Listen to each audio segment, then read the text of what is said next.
So this is about 90 degrees, is that not? Everybody sees that? So I want to go to about 70.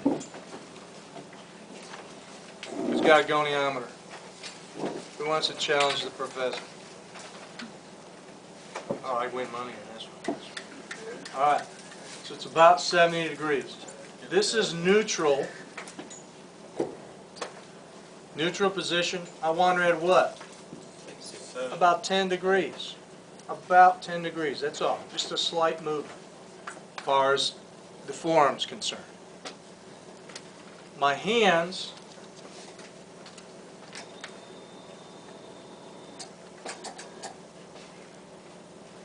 are going to come into the ventral side, taking up the slack, and letting her wrist kind of come right across my shoulder.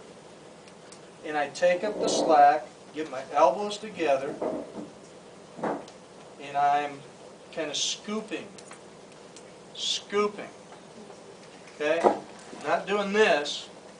Can you see what I'm doing? Taking up the slack and scooping that elbow, the olecranon, away from the humerus. Rolling it out. Why is that? Because in this position, the olecranon is on a 45-degree angle. Okay? He's kind of like this. He's not straight, thing. Okay? So if I just do that, I'm not really getting him.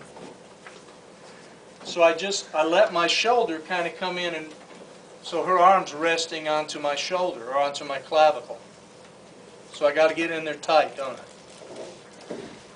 And I get her in a position where it's comfortable for me. Reset. There's 90, about 70 degrees. There's neutral, about 10 degrees supination. My lateral, or I guess it would be the lateral side hand, grabs first. My other hand grabs over. In that position, get my elbows to my ribs. Don't want to be out here. Elbows to the ribs, because that's telling me the direction I'm going in. And I scoop and distract. Can you feel the distraction? Okay. It'd be ideal if I have a tech, and we can afford to have one, is to have them hold their shoulder down. Okay? So you don't always have that anymore. You don't have techs anymore. I think I have a tendency to elevate. Yeah, I tend to see that whole thing pull. So once again, I get in a position where I make sure that all this is not moving. So now's my starting point, isn't it? Do you see what I did with her shoulder? Now I'm just starting to do it. And there's my distraction. And even with that, look at how much her shoulder moves. But I can feel separation. She can feel it. And that feels good.